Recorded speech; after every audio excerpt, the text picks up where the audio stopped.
Welcome to I dream. నేను మీ Harsha Kamal.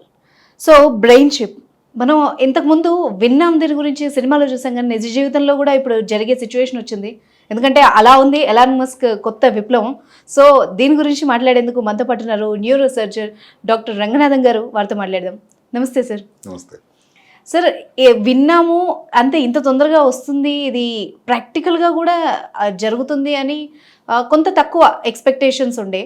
But ఇది జరుగుతోంది బ్రెయిన్లో చిప్. దీని గురించి ఒకసారి మీలాంటి వాళ్ళు చెప్తే బెటర్. ఇది బ్రెయిన్ చిప్ లాంటిది మొట్టమొదటిసారిగా అయితే మామూలుగా మనిషిలో అయితే పెట్టడం జనవరిలో జరిగింది. కానీ దానికి ముందు ఎన్నో ప్రయోగాలు జరుగుతూ ఉన్నాయి. ఇలాన్ మస్క్ గారు స్థాపించినటువంటి న్యూరాలింక్ అనే న్యూరో టెక్నాలజీ సంస్థ ఒక స్టార్టప్.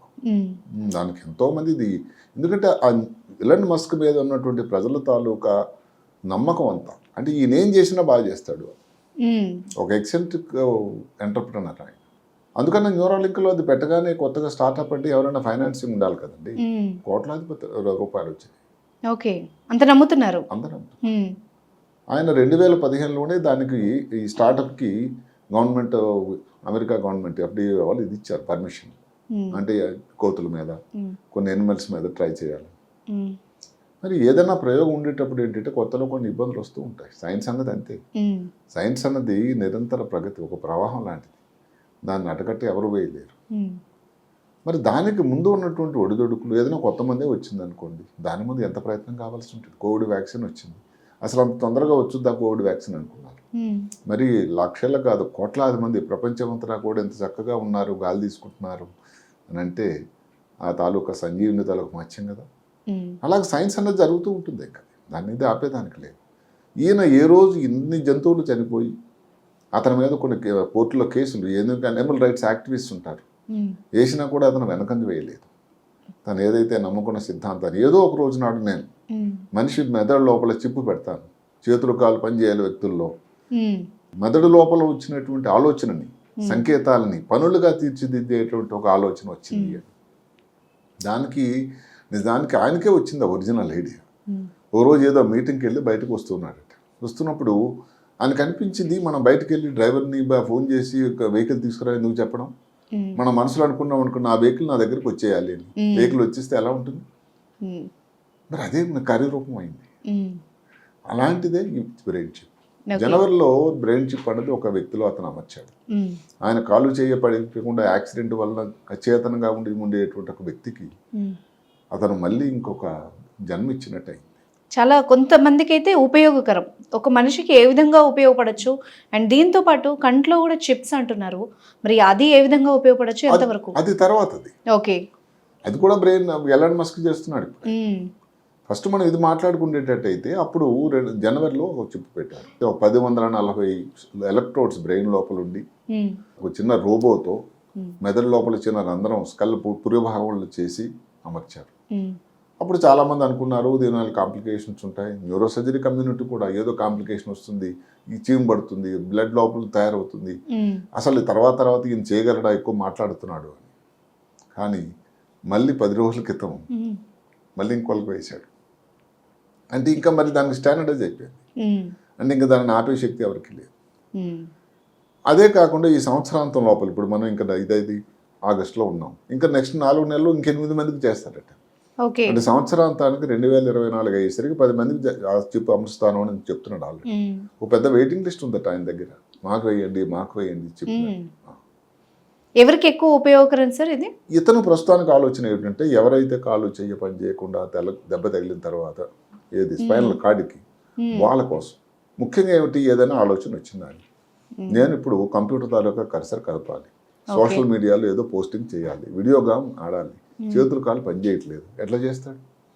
ఇంకొకరు వచ్చి చేస్తే దాంట్లో మజా రాదు, తాను స్వయంగా చేయగలగాలి. దీనికోసం ఈ ఏదైతే చిప్పు పెట్టడం వల్ల నేను ఇప్పుడు వీడియో గేమ్ ఆడాలి అని ఆలోచన వచ్చింది. అది ఈ తరంగాల ద్వారా, ఈ చిప్ ద్వారా బయటకు వచ్చి బయటకు ఉండేటువంటి కర్సర్లో అది ఒక పనిగా తయారవుతుంది, వర్క్. ఆ కంప్యూటర్లో ఏదైతే వీడియో గేమ్ చూడగలుగుతున్నాడు. ఇంతకుముందు ఏం చేసేవాడు ఈయనే, ఈ వ్యక్తి నోట్ లోపల ఒక రకం స్టిక్ లాంటిది పెట్టుకునేవాడట. ఈ ట్యాబ్లెట్ ఎవరైనా చేతికి అందించినట్టు దాని మీద చేసి ఏదో పాపం ఇబ్బంది పడేవాడు. ఇప్పుడు మరి ఆయన అంటాడు, నేను ఎంత ఇప్పుడు ఇండిపెండెంట్గా ఉన్నాను, ఎంత సంతోషంగా ఉన్నా నా పని నేనే చేయగలుగుతున్నాను ఎవరి మీద ఆధారపడకుండా. ఇంకంతకంటే ఆ వ్యక్తికి కావాల్సిన సంతోషం ఏంటి?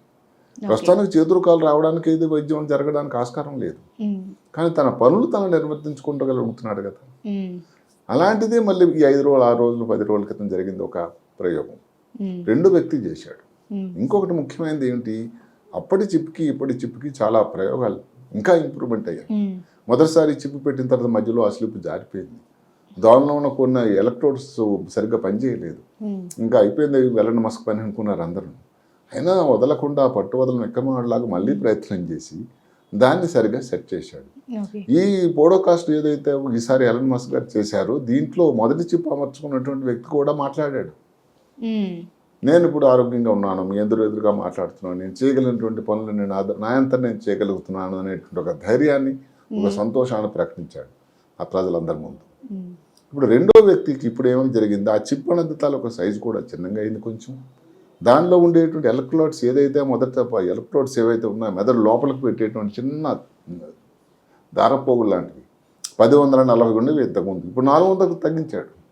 అంటే ఏడు గ్రహించాడు ఆయన, మొదటి చిప్పులు ఏదైతే 1040 అనుకోండి, అవి 1/4 అంటే 400తోనూ కూడా నడిపించవచ్చు పని అని ఆయన గ్రహించాడు. ఇప్పుడు అందుకే 400 ఎలక్ట్రోడ్సే ఉన్నాయి. అంటే దానిలో నిష్పత్తి ప్రకారం ఇబ్బంది రావడానికి తక్కువ కదా ఆస్కారం. అది కూడా దిగ్విజయంగా పనిచేస్తుంది. ఒకటి ఏమిటంటే అతని పద్ధతి, అతని తరహా ఏమిటంటే ఏది కూడా ముందుగా విప్లవాలు చెప్పడం వివరాలు. సో రెండో వ్యక్తికి ఎంత బాగుంది ఏమిటి అని చూడాలి అంటే ప్రస్తుతానికి కొన్నాళ్ళు మనం వేచి చూడక తప్పదు. యాజ్ ఎ న్యూరో సర్జన్గా ఒక బయటి ఒక చిప్ అనేది ఒక బయటి వస్తువు మన ఇంటర్నల్ ఆర్గాన్స్లో పెట్టినప్పుడు ఎలాంటి ఏమన్నా సమస్యలు వచ్చే ఆస్కారం ఉంటుందా? అదే కదా అందరు కూడా అనుకున్నది.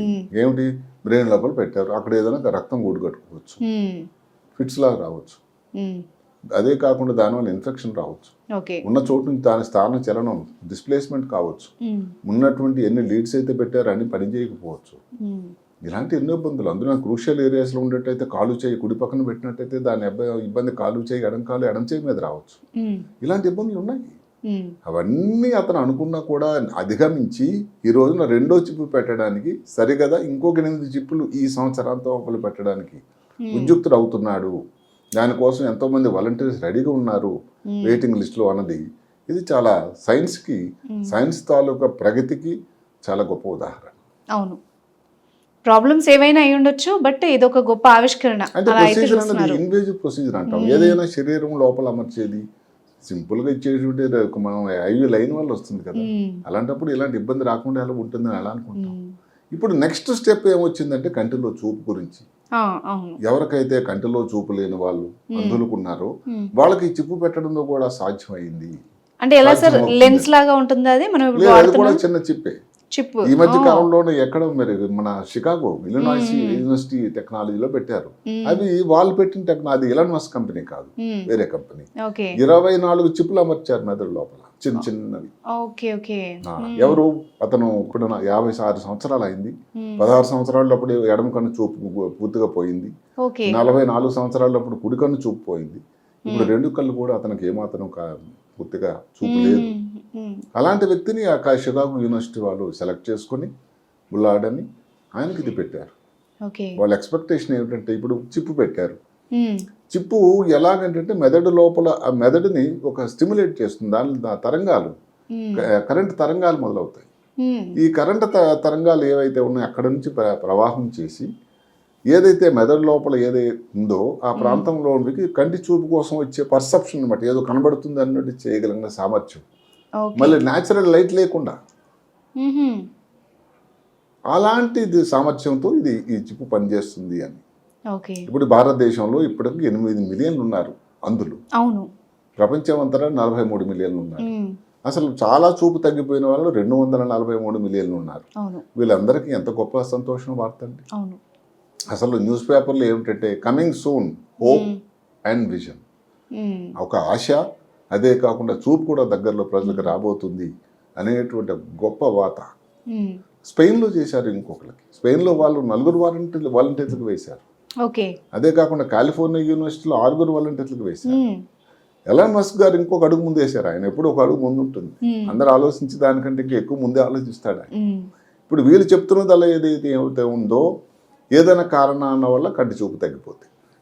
ఎలాన్ మస్క్ గారు ఏమంటున్నారంటే అసలు పూర్తిగా పుట్టినప్పటి నుంచి అందులు వాళ్ళలో కూడా నేను చిప్ అమర్చి వాళ్ళని కంట్లో చూపు వచ్చేటట్టు చేసేటువంటి సామర్థ్యం తయారు చేయబోతున్నాను. అది ఎన్నాళ్ళు ఎప్పుడు అన్నది చూడాలి. అదే కాకుండా కంటిలో అందరికీ తెలియాల్సింది ఏమిటి, కంటిలో మనం ఏదైనా వస్తువు చూస్తున్నాం, అది ఎక్కడ ఫస్ట్ కంటిలో తెర మీద పడుతుంది, రెటీనా అంటాం. అక్కడ నుంచి కంటి నరం, ఆప్టిక్ నరం అని, అది మెదడు లోపల ఆక్సిపిటల్ కార్టెక్స్ అని ఇట్లా భాగాలు ఉన్నాయి, స్టెప్స్ ఉన్నాయి. ఇవి ఏ ఏరియా పని చేయకపోయినా కూడా ఈ చిప్ ద్వారా కళ్ళు చూపు వచ్చేటువంటి అవకాశం, వస్తువులు కనబడేదానికి ఆస్కారం ఉందని ఈ చెప్పు పెట్టి ఒకప్పుడు పోయిన ఎలాన్ మస్క్ మాట కొంతవరకు తీసేసిన మరి అదే పందాన్ని ఇప్పుడు 3 కంపెనీలు, అమెరికాలోనే 2 కంపెనీలు, స్పెయిన్లో ఇంకొక కంపెనీ అనుసరిస్తున్నారే. అంటే ఇందులో నిజం లేకపోలేదు. ఇంకా ముందు ఏదైతే ఉందో సైన్స్కి ఈ చిప్పు టెక్నాలజీ అనేది ఇంకా వ్యాప్తి చెందుతుంది అని కూడా అనుకోవచ్చు. Thank you very much sir, చాలా యూస్ఫుల్ ఇన్ఫర్మేషన్ ఈరోజు ఇచ్చారు. Thank you.